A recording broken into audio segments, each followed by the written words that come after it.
Olá, meus amigos, tudo bem? Eu sou Paulo Portinho. A gente vai falar hoje sobre o Drex. Será que o Drex vai dar controle total do governo sobre a nossa vida? Outro dia eu estava numa reunião de família e o meu primo, que não é da área financeira, não é da área de tokenização nem nada, veio conversar comigo dizendo: nossa, eu vi um monte de coisa na internet que me deixou super preocupado. Quando começar esse Drex aí, o governo vai ter um controle absoluto sobre o que a gente faz, o que a gente deixa de fazer. E aí eu comecei a explicar para ele o que é o Drex. Não, na realidade, não falar sobre o que é o Drex, vai falar sobre o que são as moedas digitais emitidas por bancos centrais. E quando eu estava terminando de falar, eu olhei para o lado, o cara estava com o olho arregalado desse tamanho. Ele falou assim: caramba, cara, isso é muito pior do que eu imaginava. O que eu quero fazer nesse vídeo aqui, pessoal, é mostrar para vocês quais são as possibilidades reais dessas moedas digitais, de ativos digitais de uma maneira geral. Não tem nada a ver com o Drex especificamente, eu não estou acompanhando o que o Banco Central está fazendo, só uma coisinha ou outra. E também falar um pouquinho com vocês porque eu acho que no final das contas vai ser do interesse dos governos, não só do nosso governo, mas de qualquer governo, manter caminhos para que as pessoas continuem tendo a sua liberdade de consumo sem um controle absoluto sobre o que elas podem ou não consumir. Me acompanhe até o fim desse vídeo.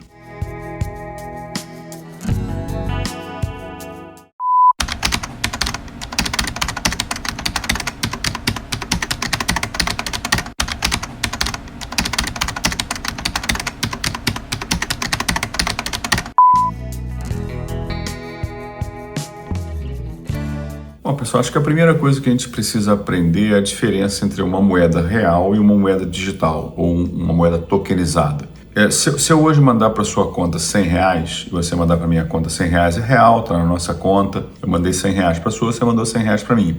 Isso não muda absolutamente nada ao nosso poder aquisitivo. A gente vai continuar podendo fazer as mesmas coisas. Eu mandei 100, recebi 100 e a mesma coisa para você. Se eu mandar para você uma moeda digital de R$100 em moeda digital e você me mandar de volta, não existe a garantia de que a gente está nas mesmas condições que antes. Por quê? Porque o dinheiro digital ele pode ter bloqueios, ele pode ter usos específicos. Uma das coisas que o meu primo falou foi que o governo podia bloquear determinados consumos. E inclusive é uma discussão, né? O governo quer proibir, por exemplo, que as pessoas joguem, né, nos bets com dinheiro de Bolsa Família. Isso, para você fazer com dinheiro normal, não é tão fácil. Para você fazer com dinheiro tokenizado, é banal, porque a instrução para ele não usar, a instrução para esse dinheiro não ser usado para determinadas finalidades pode estar no próprio ativo digital. Então, o que você precisa entender de cara é que uma moeda digital mais se assemelha a um contrato com determinadas características. Então é possível para o governo, sem problema nenhum, criar uma lista, por exemplo, de CNPJs ou de atividades de CNPJs que aquele dinheiro pode transacionar. Eu não estou dizendo que isso vai ser feito no Brasil, não estou dizendo que o objetivo do Drex seja isso, nada disso, tá, gente? Aqui eu estou discutindo os limites máximos da possibilidade de você, com uma tokenização de uma moeda, ou seja, transformando uma moeda em um contrato inteligente, como é que você consegue mudar radicalmente o relacionamento que a gente tem com o dinheiro. Para você entender o tamanho do poder dessa nova moeda, dessa nova forma de a gente trabalhar com dinheiro, eu vou dar um exemplo. Inclusive, fiquem atentos aí, principalmente os advogados que estiverem assistindo esse vídeo, porque eu acredito que um dos principais futuros do direito, da advocacia, vai ser na construção desses contratos inteligentes, vocês construindo padrões de contratos inteligentes para serem utilizados nessa plataforma da moeda digital. Tem um filme que eu assisti há uns 20 anos, chamado O Amor Custa Caro. E a história do Amor Custa Caro eram dois advogados que se apaixonaram e ambos eram responsáveis pela patente ou pelo contrato mais brilhante de pré-nupcial, né, de acordo pré-nupcial. O que significa você fazer um contrato brilhante? Significa fazer um contrato que conversa com as leis do local e que deixa a pessoa que utilizou aquele contrato totalmente protegida. Isso aí sempre deu muito dinheiro. Você vai poder fazer esse tipo de coisa, organizar esse tipo de coisa dentro do próprio ativo digital, porque como eu falei para vocês, ele não vai ser mais um dinheiro fiat, que eu mando 100 e você recebe 100, ele vai ser um ativo que carrega um determinado contrato. E não precisa ser só no dinheiro, pode ser inclusive no seu patrimônio. Por exemplo, você pode ter um imóvel que está tokenizado. Tokenizar significa que você faz um registro digital daquele imóvel. E no registro digital daquele imóvel, você coloca qualquer gravame ou bloqueio que você deseje. Eu vou dar um exemplo que não existe, tá, gente? É possível fazer isso com a tecnologia. As questões de união estável. Todo mundo fica muito preocupado, né? Principalmente hoje que você passa 2 anos, 6 meses com a pessoa, etc. E todo mundo discute essa questão de numa separação, o que leva, o que não leva.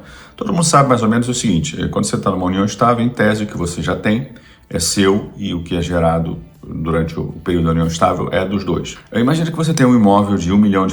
Esse imóvel de R$1 milhão você tinha antes de casar ou de fazer a união estável e, em tese, esse imóvel é seu. Cara, no momento em que você passa, sei lá, 2, 5 anos com a pessoa e esse imóvel é vendido, e aquilo ali se transforma num dinheiro fungível, né? Aquilo ali vai para coisas do próprio casal, vai para, sei lá, ainda que o cara venda e coloca tudo num ativo qualquer, né, num fundo de investimento imobiliário, etc. Você pode, por exemplo, tokenizar esse seu imóvel, e esse seu imóvel, ele, a partir dali, ele nunca mais vai ser um dinheiro fungível. Virou 1 milhão, se misturou com o resto todo. Ele sempre poderá ter tudo que for derivado daquele imóvel. Não estou dizendo que isso será feito, mas ele sempre poderá ter um carimbo. Olha, isso que foi gerado a partir desse imóvel é meu. Meu, que eu digo da pessoa que é dona do imóvel, porque hoje você não consegue fazer essa contabilização, né? A grande vantagem do ativo digital e do blockchain e do Bitcoin, etc., é que ele é um registro perfeito. E um registro perfeito de uma coisa que foi gerada lá atrás. Então eu consigo gerar esse carimbo, consigo manter esse carimbo por 20 anos, associando tudo que foi derivado daquele imóvel, os rendimentos que foram derivados daquele imóvel, etc., até o momento em que você eventualmente se separa, e aí eu tenho uma contabilidade perfeita do que é de cada um, porque todos os meus ativos estão tokenizados, ou seja, eles fazem parte de um contrato de um dinheiro carimbado. Isso é só para vocês terem noção do poder, né?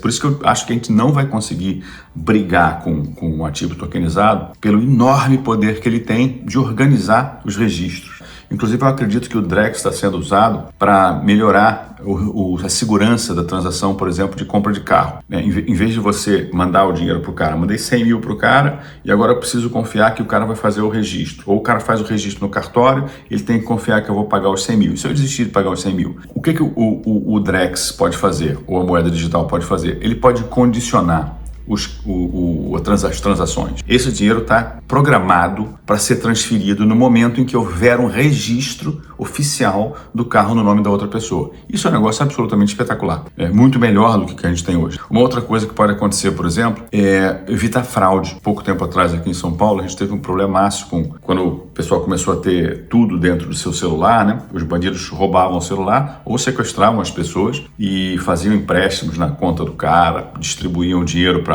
um monte de picareta que sacava o dinheiro. Então as pessoas estavam tendo prejuízo de 50 mil, de 100 mil, 150 mil, simplesmente por terem o celular roubado na rua. As tecnologias, né? Preste atenção no que eu estou falando até para advogados, etc.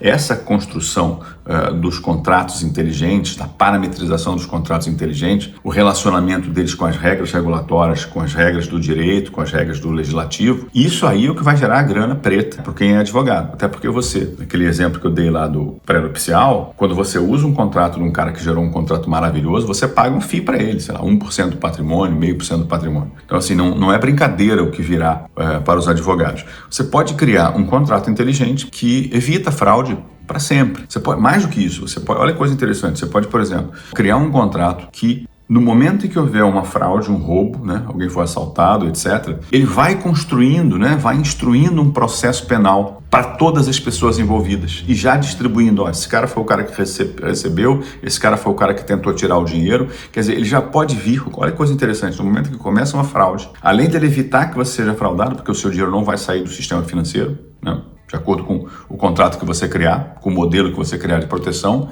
e ao mesmo tempo ele já consegue municiar a polícia com todos os dados do que os picaretas estão fazendo com sua grana. Você pode, por exemplo, programar o seu dinheiro para nunca ser retirado em dinheiro, aí complica para o bandido, porque o bandido vai roubar você, ele precisa tirar na ponta para distribuir aquela grana.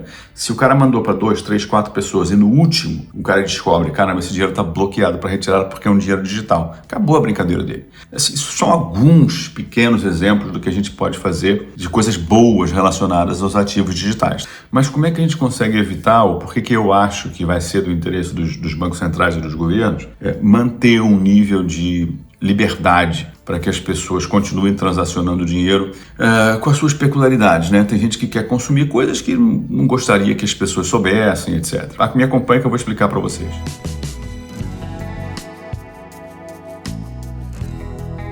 Eu acho que essa parte final aqui é a parte mais importante, né, que toca no que o meu primo me perguntou. Como é que a gente se protege, dado que o governo, né, que o Banco Central, que vai ter condição de emitir moeda com tanta restrição? As pessoas têm medo, por exemplo, que você usou o SUS, você é um alcoólatra e imediatamente vai um bloqueio para que você compre bebida com o seu dinheiro. Você está muito acima do peso, você tem que reduzir carne vermelha, eles evitam que você compre. Ou você pode fazer um racionamento programando o dinheiro das pessoas para comprar só aquilo que é possível comprar. Esse nível de controle é um nível de controle que tira demais sua capacidade de decisão.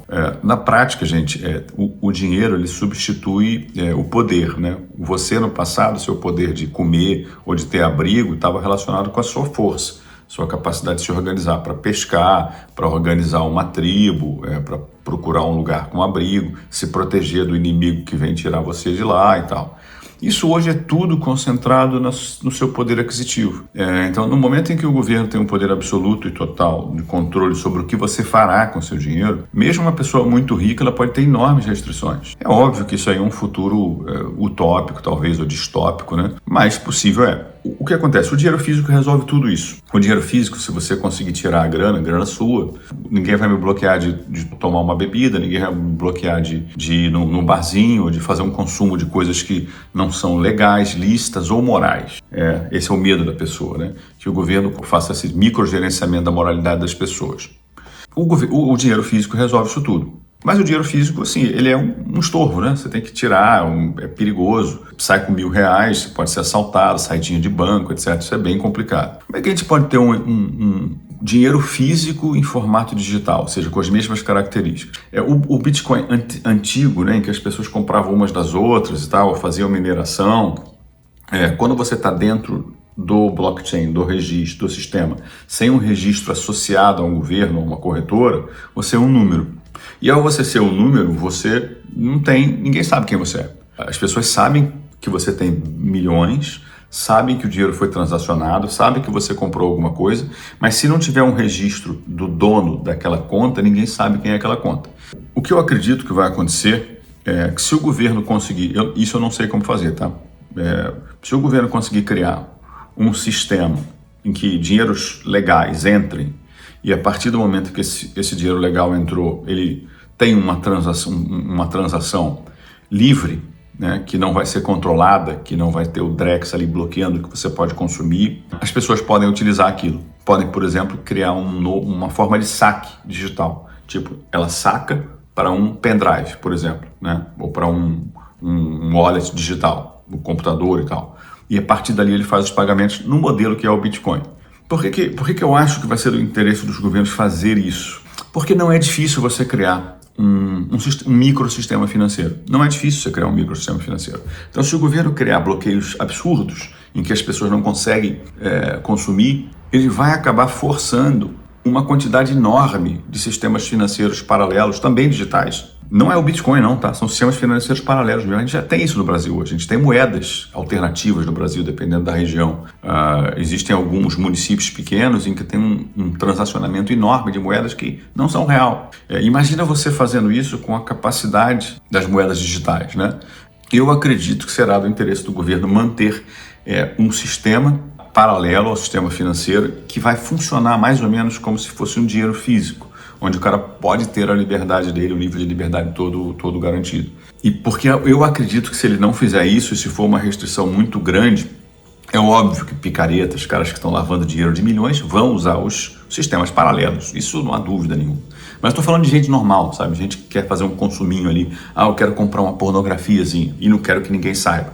Eu quero comprar a minha biritinha e eu não quero que alguém bloqueie de eu comprar a minha biritinha. Essas pessoas têm um dinheiro legal e elas querem ter uma liberdade de comprar a carninha delas, etc., e não ser bloqueado por alguma decisão legislativa, por alguma decisão executiva do governo. Se o governo criar isso, essas pessoas podem entrar ali se elas sentirem segurança de que ali elas não vão ser vigiadas nesse nível de microgerenciamento da moral. Para concluir, eu acho que no final das contas as coisas vão funcionar da seguinte maneira.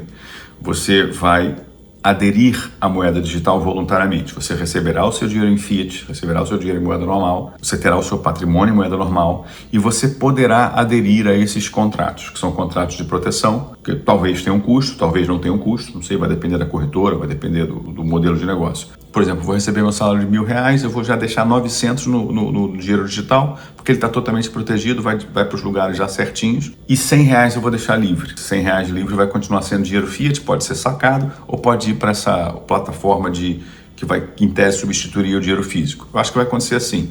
Eu quero pegar o meu patrimônio todo e drexizar, ou seja, dar um carimbo de ativo digital. Beleza, tudo voluntário. Eu acredito que vai ser assim. Voluntariamente você vai e vão ter milhões de pessoas fazendo isso, voluntariamente colocando o seu dinheiro num ativo digital protegido, né? Mas as pessoas vão deixar algum nível de dinheiro livre, de dinheiro fiat, ou nessa nova estrutura que eu estou sugerindo que pode ser criada pelo governo, para que ele tenha as liberdades dele, dos pequenos consumos que ele não gostaria que fossem bloqueados, ou que ele não gostaria que as pessoas tivessem acesso.